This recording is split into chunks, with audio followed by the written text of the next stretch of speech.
This video is sponsored by Curio.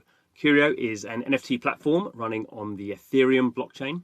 And throughout the month of June, it is running its Motel America collection from the TV show American Gods. So let's go and check it out. So this is actually the second collection from American Gods.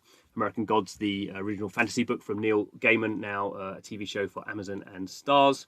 And there are these characters dropping in various prices and scarcity models. And if you collect them all, there is also a bonus NFT that you will get. Of course, this is an NFT platform, so even if some of those have dropped and you haven't got them, we can head over to the exchange and we can start to see what is available there. Some of the other fandoms that Curio has been involved with, we can see Scott Pilgrim, Heavy Metal, Concrete Park, and also we can kind of check by pricing, and we can go and have a look at American Gods and we can kind of see what prices are being attracted by these NFTs. So if you're interested in stuff like American Gods, Scott Pilgrim, those sort of kind of graphic novel IPs, check out Curio, and thanks for the sponsorship. Hello and welcome to Blockchain Gaming World Daily with me, John Jordan. So in this video, I'm going to have a quick look at what's going on with KLATYN. So KLATYN may be a blockchain you've not really heard very much of. It's out of South Korea, and the company behind it is called Kakao. So Kakao kind of broke to kind of prominence probably 10 years ago now, I suppose. It was one of these big mobile messaging kind of networks, so massive in South Korea. Obviously similar things like Line and WeChat and WhatsApp, all doing sort of broadly similar sort of things, and all being pretty successful, albeit in different kind of geographical areas. And KLATYN has been going for a couple of years actually, since the main net went live. But the KLATYN is Kakao's kind of building out a blockchain system, obviously, that it then can kind of roll over time various kind of aspects of the Kakao system on there. So it is I think it's kind of funny that they, instead of using the word dApps, they call them BAPs, but maybe I'm just juvenile. Blockchain applications, BAPs. So it's kind of blockchain's been around for a while. I mean, it's kind of interesting. It's come in the news because they are doing a token launch through Binance. So that always kind of raises a lot of interest where people can stake their Binance tokens and get free KLATYN. So that always gives the tokens a kind of price boost, at least in the short term. That certainly happened, up 30% yesterday. But more interesting than that for us in the kind of game side, KLATYN's been talking a little bit more about its NFT strategy. So let's go and have a look at that. So this is the KLATYN Medium. So they've done their first public webinar. At the moment it's in South Korean, but they say they're going to be an English subtitle. Will be on the YouTube to have a look at some point. So these are people who are involved. So what's interesting, obviously, they did the usual thing, the overview of the NFT system and kind of what's going on with it. So not a vast amount of kind of data, but it's interesting that when these sort of big media companies start getting involved seriously in blockchain, we can maybe expect quite strong growth. And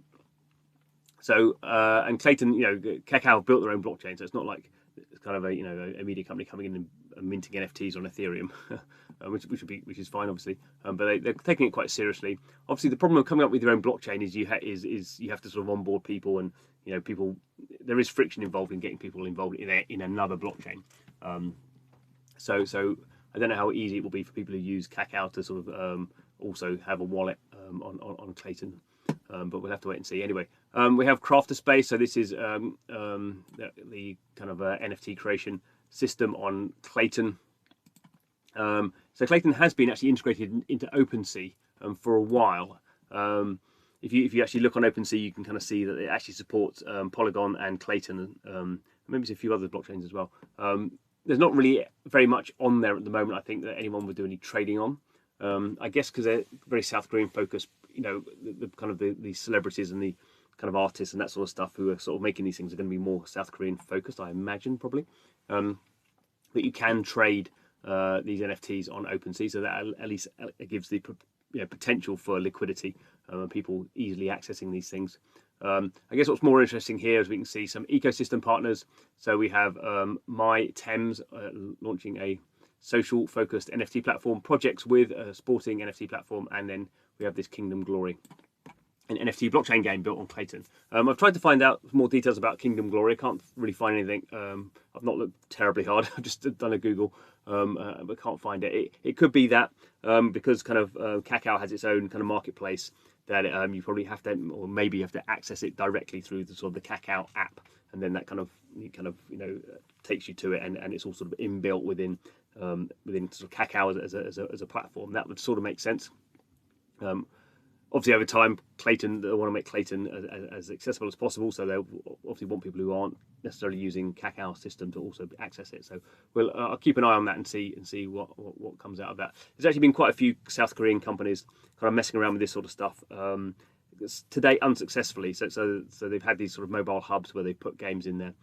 It's not gained any traction at all. I've played around with a few of those. So I think KLATYN is a bit more serious because it is its own blockchain, and I think probably over time what we'll see is some of these other South Korean companies maybe kind of merging in with KLATYN, because Kakao is such a powerful tech player in that country. So we'll see what happens. But anyway, it's good to see these companies getting involved, even if it's sort of a bit harder for us to access those at the moment. But I'll keep an eye on what's going on. I'm sure there will be sort of games launching on KLATYN, and we sort of wait to see what sort of games they are and how the community sort of works out. Anyway, thanks for watching the video. This is Blockchain Gaming World, where we're taking a sort of a deep dive into what's going on in this kind of in this world.